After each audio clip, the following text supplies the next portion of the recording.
Hello friends, आप सभी का मॉनिटर बाबा में एक बार फिर से स्वागत है।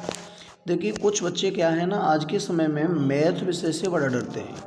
अभी जैसा कि लेखपाल की भर्ती चल रही है, तो इस भर्ती में कुछ बच्चों को ये प्रश्न है कि सर मैथ बिल्कुल भी समझ नहीं आ रहा है।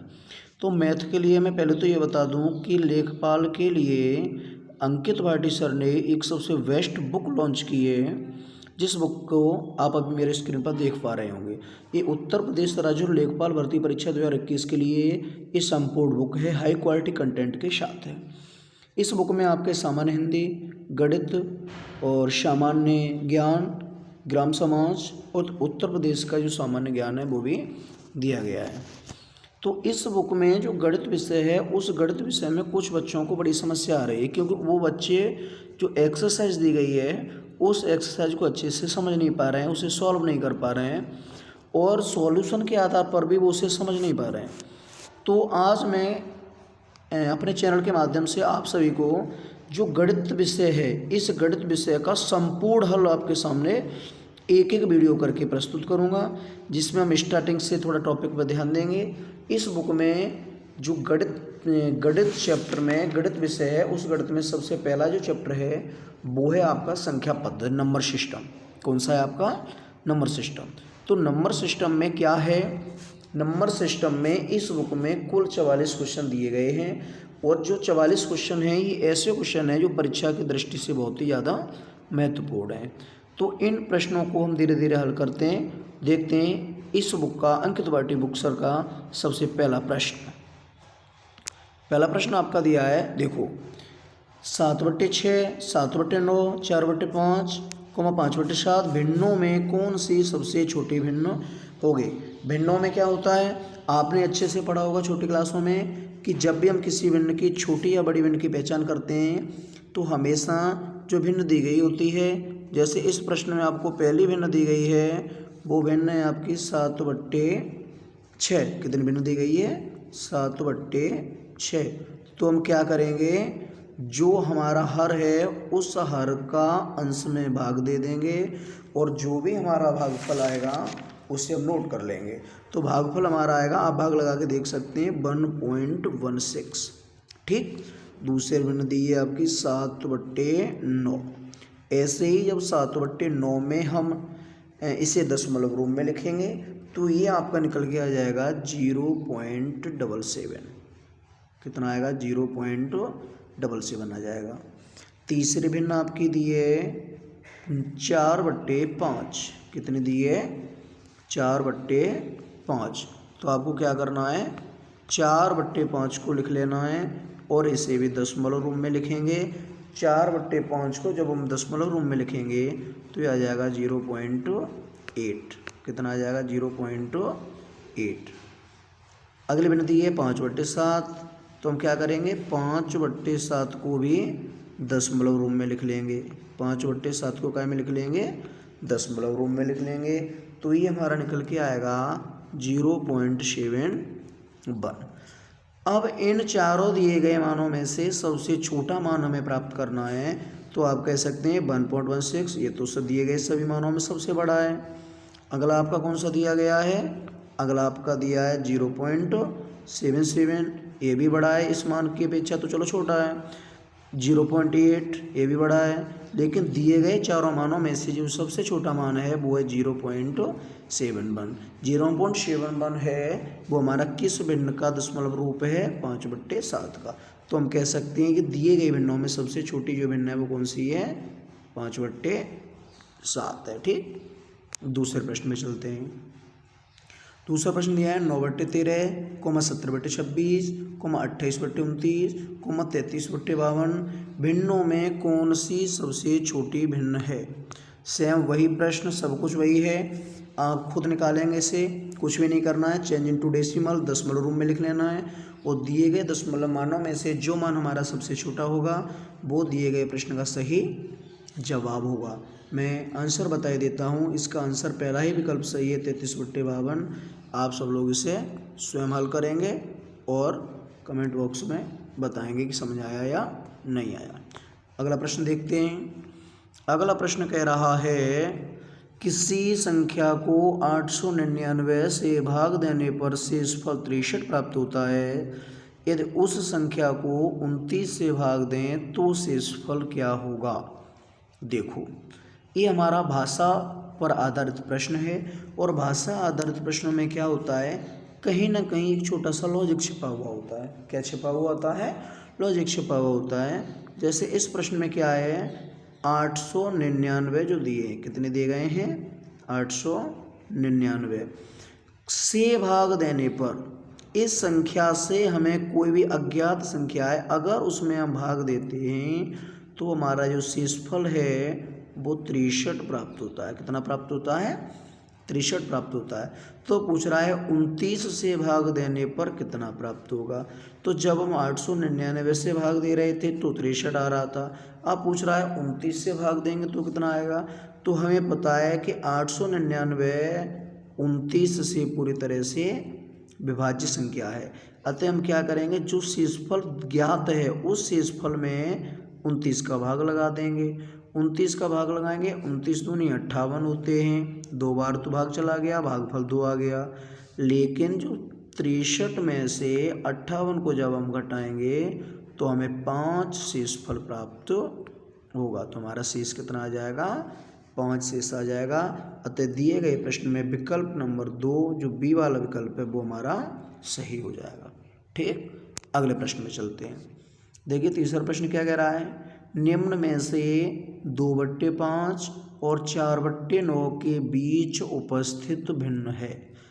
दिए गए प्रश्न में 4 विकल्प दे रखे हैं और ये पूछ रहा है कि इन चारों विकल्पों में से जो ऊपर विकल्प दिए हैं, ऊपर प्रश्न दिया है, उनका मध्यम, उनके बीच में स्थित कौन सी भिन्न होगी।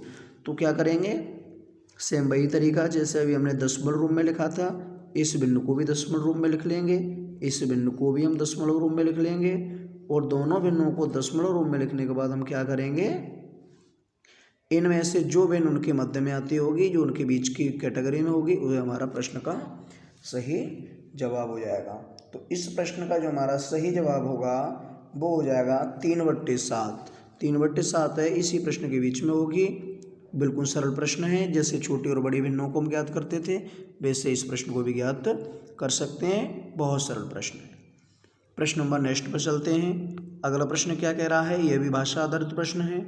यदि किसी संख्या का तिगुना इस संख्या के 3/5 से 60 अधिक हो तो वह संख्या ज्ञात करनी। देखिए प्रश्न में संख्या हमें नहीं दी है तो हम क्या करेंगे, प्रश्न में संख्या मान लेंगे। संख्या मैंने मान ली x, कितनी मान ली, संख्या x, और तिगुना कह रहा है तो इसका हम 3 गुना कर लिया, यानी हमारे कितने x हो गए, 3x हो गए। ये किसके बराबर है, जो संख्या मानी थी उसका 3/5 कर लो, यानी 3/5x हो गया। और इससे 60 अधिक है, कितनी अधिक है, 60 अधिक है। हल करेंगे, 60 के नीचे या तो 1 मान लो या फिर अचर राशियों और चर राशियों का पक्षांतरण करके एक एक दिशा में ले आओ। जैसे पहले में 3x दिया है, पीछे हमारा दिया है प्लस की 3/5x, आगे यदि हम लेके आएंगे तो ये हो जाएगा माइनस का 3/5x और बराबर में 60 दिया है वैसे का ऐसा। 3x के नीचे हम 1 मान लेंगे, 5 और 1 का एलसीएम होता है 5। जब इसे हल करेंगे 5 या 15x हो जाएगा, माइनस का 3x हो जाएगा और बराबर में 60 ऐसे का ऐसा। 15x में से 3x को जब हम घटाएंगे तो कितना आएगा, ये हमारा ये हो जाएगा 12x बट्टे 5 ऐसे के ऐसे और बराबर में दिया है 60।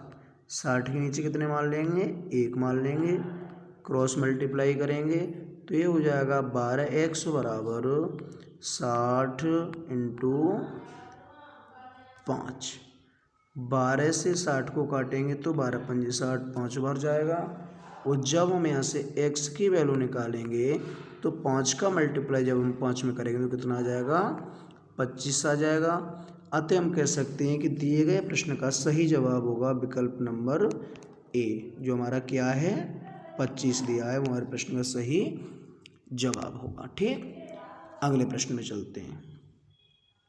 अगला प्रश्न है, एक व्यक्ति अपनी आय का 1/4 जो भाग है वो किस में यूज कर रहा है, भोजन पर खर्च कर देता है। ठीक है, 2/3 जो उसकी आय का भाग है वो मकान के किराए में चला जाता है, और जो शेष बचता है वो कितना है, 630 है। तो उसके मकान पर जो खर्चा आ रहा है वो कितना आ रहा है, ये ज्ञात करना है। देखो हमें व्यक्ति का जो टोटल भाग है वो नहीं मालूम है, तो हम क्या करेंगे, जो व्यक्ति उसका टोटल भाग मान लेंगे 1 है। कितना भाग मान लेंगे हम उसका, 1 भाग हमने उसका मान लिया कि 1 भाग है। ठीक, 1 भाग मानने के बाद अब हम क्या करेंगे, हमें ये मालूम है कि 1/4 भाग उसने भोजन पर खर्च कर दिया, तो 1/4 उसका भोजन पे खर्च हो गया। ठीक है, कितना खर्च हो गया, 1/4। 2/3 भाग किस में खर्च कर दिया है उसने, 2/3 भाग है वो उसने अपना खर्च कर रखा है मकान के किराए पर। तो क्या करेंगे, 2/3 भी उसका माइनस कर लेंगे। ठीक, 2/3 उसका जो भाग है उसे माइनस यहाँ से करेंगे। 1 सेकंड रुकना। देखो क्या था, हमें इस संख्या का जो मान था, भाग था, वो नहीं मालूम था, 1 मान लिया। 1 में से 1/4 जो भाग था वो उसने किस पर व्यय कर दिया, भोजन पर कर दिया, और शेष जो उसका 2/3 भाग था वो उसने किस में कर दिया, किराए पर कर दिया। अब हम क्या करेंगे, जो खर्च वाला भाग है उसे हम ज्ञात कर लेंगे। तो 1 के बट्टे में 1 मान लेंगे। यहाँ से अगर इस भिन्न को हम करेंगे तो 4, 3 और 1, इन तीनों संख्याओं का जो एलसीएम होगा वो 12 हो जाएगा। जो आगे भिन्न को हल करेंगे तो 12 का 1 मल्टीप्लाई करेंगे 12 आ जाएगा, माइनस का 3 आ जाएगा, माइनस 4 का 2 मल्टीप्लाई 4 दूनी 8 हो जाएगा। घटाएंगे, 12 में से 3 गए 9 बचेंगे, 9 में से 8 गए 1 बचेंगे, तो 1/12। तो हमें पता चला कि 1/12 भाग है वो दिए गए मान के 630 के बराबर है। किस मान के बराबर दिया गया है, ये 630 भाग के बराबर है। तो बराबर में कितने मान लेंगे, 630। ठीक है, अब यहाँ से हम 1 भाग का मान निकालेंगे तो ये हो जाएगा 630 इंटू 12। और पूछ किस कर रहा है, वो मकान के किराए का पूछ रहा है। मकान का किराए का जो भाग है वो हमारा कितना था, 2/3 भाग है। कितना भाग है, 2/3। जब हम इसकी 2/3 की वैल्यू निकालेंगे, 3 से 12 को काट देंगे 4 बार, और जो बचेगा वो इस प्रश्न का सही जवाब होगा। गुणा करेंगे, 4 का 0 में करेंगे 0 आएगा, 4 का 3 में करेंगे 4 12 हो जाएगा। 12 गुणा कर लेंगे, 4 का 0 में क्या 0 आया, 4 का 3 में 4 12, 12 की 2 आ गई, हासिल 1 हुई। 6 का 4 में करेंगे 24, 24 और 1 हमारे हासिल थे, कितने हो गए 25, इंटू ऊपर बचा था 2। जब 25 20 का गुणा 2 में करेंगे तो यह आ जाएगा 50 40। तो जो टोटल मकान पर खर्चा हो रहा था वो कितना हो रहा था, 5040। अतः प्रश्न का ए विकल्प हमारा बिल्कुल सही हो जाएगा। ठीक, अगला प्रश्न देखते हैं। अगला प्रश्न हमारा दिया है 1 + 1/2 + 1/4 + 1/7 + 1/14 + 1/28, और पूछ रहा है कि दिया गया प्रश्न किस मान के बराबर है। तो हम क्या करेंगे, ये हमारी भिन्न बनी, सीधी सीधी क्या बनी, भिन्न बनी। भिन्न लिख लेंगे, 1 के बाद जो मान दिया है वो पूरा भिन्न उतार लो। ठीक, जैसे 1 था प्लस 1/2 था, फिर कितना था प्लस 1/4 था, प्लस अगला जो मान था वो कितना था 1/7 था, तो 1/7 हो गया, प्लस 1/14 तो 1/14 हो गया, प्लस 1/28। हम यहाँ से क्या करेंगे, दिए गए सभी हरों का एलसीएम ले लेंगे। तो एलसीएम हो गया हमारा 28। कितना हो जाएगा 28। 28, 1 के नीचे कोई हर नहीं है, 1 मान लेंगे, भिन्न को हल करेंगे, यहाँ से हो जाएगा 28 प्लस 2 का भाग लगाएंगे 28 में, 14 बार जाएगा, तो 14 का 1 में ऊपर मल्टीप्लाई करेंगे 14 ऐसे के ऐसे, प्लस 4 का भाग लगाएंगे 28 में 7 आएगा, 7 का 1 मल्टीप्लाई करेंगे कितना आ जाएगा 7 आ जाएगा, प्लस यहाँ पर मैंने दी थी 7, 7 का 28 में भाग लगाएंगे 4 आएगा, 4 का ऊपर मल्टीप्लाई करेंगे तो 4 एकम 4, प्लस 14 का 28 में भाग लगाएंगे 14 दूनी 28, प्लस 28 का 28 में लगाएंगे तो 1 आ जाएगा। ठीक, इन सभी को उठा के जोड़ दो। जब हम जोड़ेंगे 8, 8 और 4 12, 12 और 7 19, 19 और 4 23, 23 और 2 25, 25 और 1 26, 26 के कितने आ जाएंगे 6। हासिल 2 ही, 2 और 2 4, 4 और 1 5। तो जोड़ने से हमें प्राप्त हुआ 56 आया। हर पहले से एलसीएम के रूप में 28 दिया गया था। 28 का जब हम 56 में भाग लगाएंगे तो 28 दूनी 56 आ जाएगा। अतः हमारे दिए गए प्रश्न का पहला विकल्प ए विकल्प बिल्कुल सही हो जाएगा। ठीक, अगले प्रश्न पर चलते हैं। अगला प्रश्न हमारा दिया गया है 264 की घात 102 प्लस 264 की घात 103 में इकाई का अंक है।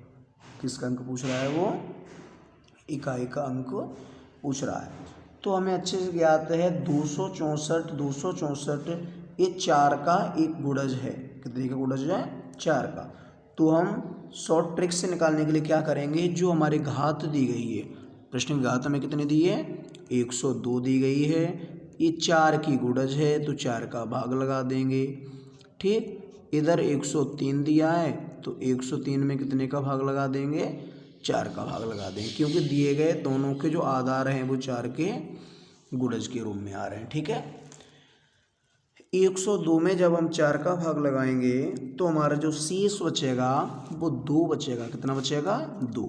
और जब 103 में लगाएंगे तो शेष बचेगा 3। कितना शेष बचेगा? इस दिशा में 3 शेष बचेगा। अब हमें निकालना था इकाई का अंक।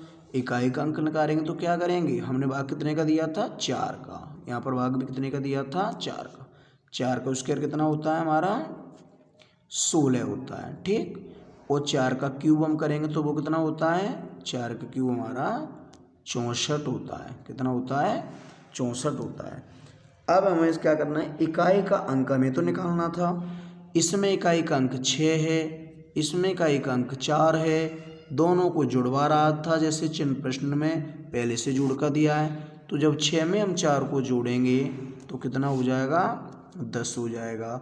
और 10 में भी इकाई का अंक यदि पूछा जाएगा तो कितना हो जाएगा? 0 हमारा इकाई का अंक हो जाएगा।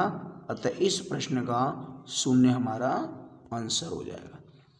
ठीक, आशा करते हैं प्रश्न अच्छे से समझ में आ चुका होगा।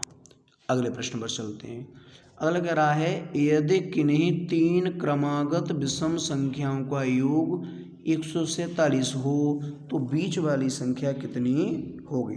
देखो, प्रश्न अच्छे से समझना। प्रश्न में क्या कह रहा है वो, कि जो प्रश्न है उस प्रश्न में 3 क्रमागत विषम संख्याएं दे दी हैं। तो पहली संख्या तो हमने मान ली x, दूसरी संख्या विषम संख्या में कितने का अंतर चलता है? 2 का। तो कितने जोड़ देंगे? 2। और तीसरी जो विषम संख्या हो जाएगी वो हो जाएगी x + 4। ठीक है, इन सभी का योग कितना? 147 है। तो सबका योग कर लो। योग का मतलब सबको उठा करके हम जोड़ देंगे, और जोड़ के आना कितना चाहिए? 147 आना चाहिए। हल कर लो इसे। जब हम x 3 टाइम x दिया है, जोड़ेंगे तो कितना हो जाएगा? 3x हो जाएगा। ठीक, प्लस आगे मान दिया है 2 और 4, इन दोनों को जोड़ देंगे तो 6 बन जाएगा। बराबर में दिया है 147 पहले से। ठीक है, 3x + 6 बराबर 147 हो जाएगा। यहाँ से हम x की वैल्यू निकालना चाहेंगे तो प्लस का 6 पीछे माइनस कर देंगे, 147 में से 6 घटा देंगे। तो 147 में से जब हम 6 घटाएंगे तो 141 आएगा, और 141 में हम 3 का भाग लगा देंगे तो ये आ जाएगा 47। कितना आ जाएगा? 47 आ जाएगा। अब जो प्रश्न में पूछ रहा था वो पूछ रहा था, यदि इसी प्रश्न में पहली संख्या पूछता तो तुम्हारा पहला विकल्प सही हो जाता, लेकिन वो कौन सी संख्या पूछ रहा है? बीच वाली संख्या पूछ रहा है। यानी वो संख्या कौन सी पूछ रहा है? x + 2 वाली संख्या पूछ रहा है। अतः हम 47 में कितने और जोड़ देंगे, 2 जोड़ देंगे, तो 47 और 2 जो होते हैं वो कितने हो जाते हैं, 49 हो जाएंगे। अतः दिए गए प्रश्न का सी विकल्प बिल्कुल सही जवाब होगा। ठीक, अगले प्रश्न पर चलते हैं। अगला प्रश्न है, दो संख्याओं का योग 40 तथा उनका गुणनफल 375 है, तो उनके व्युत्क्रमों का योग क्या होगा। देखो, हमें संख्याएं नहीं मालूम है, हम संख्याओं को मान लेंगे। पहली संख्या हमने मान ली x, कितनी संख्या पहली हम मानेंगे, x मान लेंगे, और दूसरी संख्या है उसे हम कितनी मान लेंगे, y मान लेंगे। ठीक, इन दोनों का योग यानी x प्लस y का जो मान है वो 40 है, और गुणनफल है अगर x और y का वो कितना है, 375 है। तो पूछ रहा है इनके व्युत्क्रमों का योग क्या होगा। व्युत्क्रम होता है दिए गए मानों का उल्टा। व्युत्क्रम माने क्या होता है, उल्टा। जैसे पहली संख्या मैंने x मानी है तो यहाँ पे हो जाएगी 1/x, दूसरी संख्या y मानी है तो 1/y। इनका मान निकालना है, एलसीएम हो जाएगा x और y का, xy मल्टीप्लाई करेंगे, y का 1 में करेंगे y आएगा, x का 1 में करेंगे तो x आ जाएगा। यानी ऊपर हमारा मान बन गया x प्लस वाई और नीचे बन गया x y. X plus y का जो मान है अभी तुमने प्राप्त किया था 40 था, कितना था, 40 था, तो ऊपर आ गया आपका 40, नीचे मान का दिया है, एक्स वाई का दिया है। एक्स वाई का मान तुम्हारा कितना दिया है प्रश्न में, 375 दिया है। जब आप 40 और 375 को सरलतम रूप में लिखोगे तो आ जाएगा 8/75, कितना आ जाएगा निकल के 8/75। अतः दिए गए प्रश्न का जो पहला जवाब बिल्कुल सही जवाब होगा 8/75। ठीक, अगले प्रश्न पर चलते हैं। देखो अगला प्रश्न है, यदि किन्हीं 3 क्रमागत विषम प्राकृतिक संख्याएं, कोई 3 क्रमागत उसने विषम प्राकृतिक संख्या दे रखी हैं जो 3 से विभाज्य हैं, का योग 63 है, तो जो संख्या है वो संख्या ज्ञात करनी है। देखो पहली संख्या मैंने मान ली x है, कितनी संख्या मानेंगे, पहली वाली हम x मान लेंगे। ठीक, अगर ये सीधी क्रमागत विषम संख्या होती तो अभी पीछे प्रश्न मानी थी, पहले x थी फिर x+2 x+4 मानते चले जाते, लेकिन उसने एक कंडीशन लगा दी है कि ये हमारी जो संख्या है वो 3 से विभाजित होनी चाहिए। किससे विभाजित होनी चाहिए, 3 से। तो दूसरी संख्या है उसे हम मानेंगे 3 का कोई भी गुणज यानी x+6। ठीक, और 3 संख्या मान रहे तो 1 मान ली, 2 और एक संख्या और चाहिए, वो संख्या हम मान लेंगे x+12, क्योंकि ये सभी संख्या हमारे 3 की गुणज होनी चाहिए। ठीक, 3 से विभाजित होने वाली चाहिए। इन सब का जो योग था वो कितना था, 63 था। कितना है, 63। इन सभी का जो योगफल है वो कितना है, 63 है। हल करेंगे, x x x 3 टाइम है तो हमारा कितना x हो जाएगा, 3x हो जाएगा। 12 में जब हम 6 जोड़ेंगे तो कितना हो जाएगा, 18 हो जाएगा, और बराबर में दे रखा है 63। ठीक, आगे हल करेंगे, 3x बराबर हो जाएगा प्लस का 18, ये बराबर के बाद में जाएगा तो माइनस का बन जाएगा, और जब हम 63 में से 18 को माइनस करेंगे तो ये घट के 45 आएगा। अगर यहाँ से हम x की वैल्यू निकालेंगे तो 45/3 हो जाएगा, और जब हम 45 को 3 से काट देंगे तो ये 15 आएगा। अतः दिए गए प्रश्न में जो पहली संख्या है वो कितनी हो जाएगी, 15 हो जाएगी। दूसरी संख्या इससे 6 अधिक है तो हमारी 21 हो जाएगी, और तीसरी संख्या है इससे 12 अधिक है तो कितनी हो जाएगी, वो 27 हो जाएगी। तो पूछ रहा है सबसे बड़ी संख्या, इन तीनों में सबसे बड़ी संख्या कौन सी है, आप कह सकते हैं 27 दिए गए प्रश्न में सबसे बड़ी संख्या है। अतः विकल्प सी हमारा बिल्कुल सही हो जाएगा। अगले प्रश्न को देखते हैं, यदि संक्रिया कोई हमें एक डिजिट की जगह पे एक इंडिकेशन दे दिया गया है और पूछ रहा है कि इसका जो वैल्यू है वो a+v -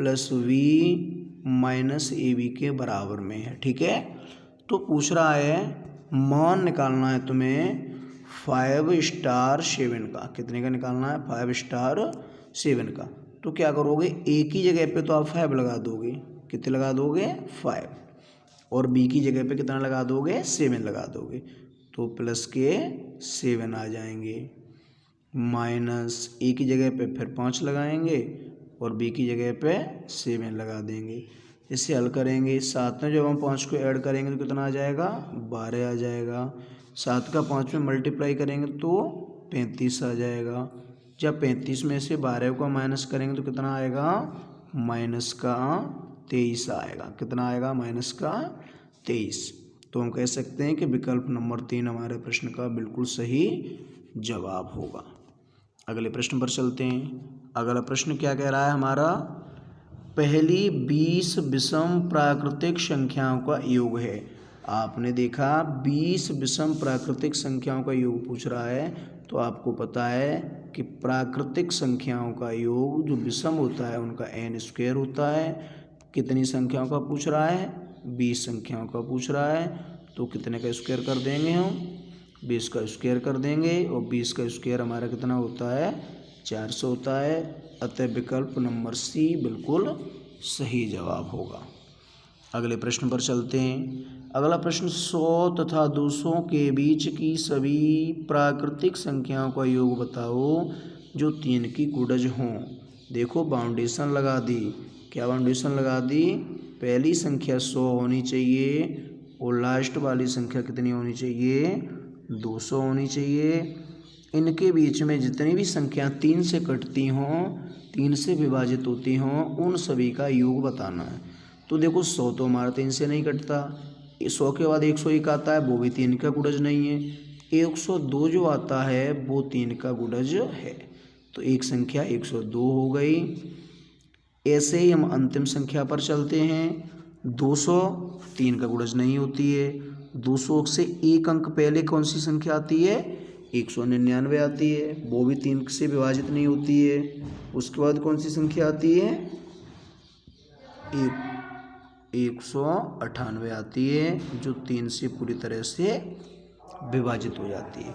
तो हम कह सकते हैं पहली संख्या हमारी 102 है, और इसी तरह 3 के अंतर से चलते जाएंगे, अंतिम संख्या होगी भी 198 हो जाएगी।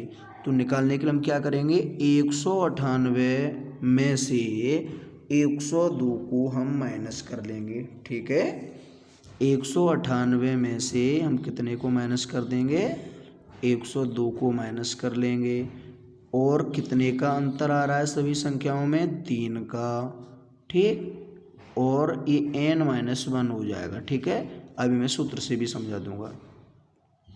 198 से जब हम 102 को घटाएंगे तो ये घटा करके बचेगा 96। कितना आएगा, घटा करके 96। 96 में 3 का भाग लगाएंगे, बराबर में n-1 चलेंगे। 96 में जब हम 3 का भाग लगाएंगे तो 32 आएगा। कितना आएगा, 32। तो संख्या आ जाएगा 32 + 1 बराबर में n। हम कह सकते हैं कि 100 से लेकर के 200 के बीच में 33 संख्याएँ ऐसी हैं जो 3 से पूर्णतः विभाजित होती होंगी, ठीक है।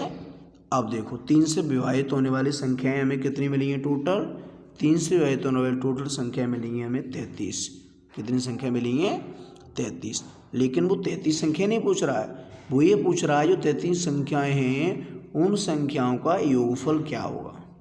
क्या पूछ रहा है, उन संख्याओं का योगफल क्या होगा। तो योगफल का सूत्र होता है हमारा Sn बराबर n/2, ब्रैकेट्स में होता है 2a + n-1 × d। ये योगफल का सूत्र होता है, जिसे हम समांतर श्रेणी के योगफल का सूत्र कहते हैं। संख्या टोटल हमारी कितनी है, n का मान बन जाएगा 33 संख्याएं हैं, ठीक है। पहली संख्या कितनी थी, आप कहेंगे सर 102 थी, प्लस टोटल संख्या कितनी थी, 33 थी, -1 कर लेंगे, कितने के गुणज थी, 3 का गुणज थी, ठीक। इसे आगे हल करेंगे तो ये हो जाएगा 33/2। 102 का 2 में मल्टीप्लाई करेंगे तो आ जाएगा 204, प्लस 33 में से 1 घटाएंगे कितना बचेगा, 32 × 3। इसे आगे हल करेंगे, ये हो जाएगा 33/2 × 204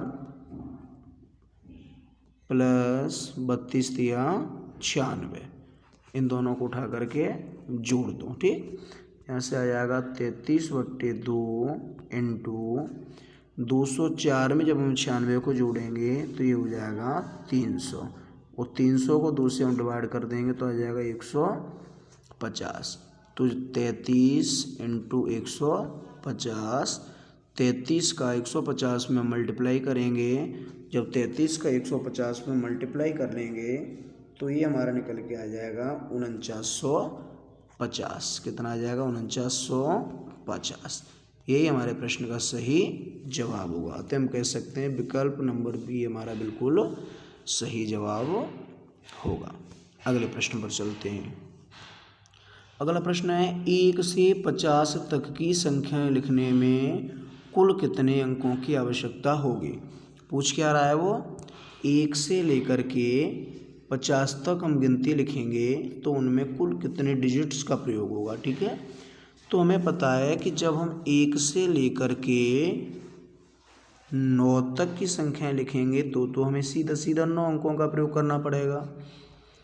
अगर 10 से लेकर के हम 50 तक की संख्याएं लिखेंगे तो हम कह सकते हैं कि जब हम 10 से लेकर 50 तक पहुंचेंगे तो कुल हमें 41 संख्याओं का प्रयोग करना पड़ेगा। कैसे करना पड़ेगा?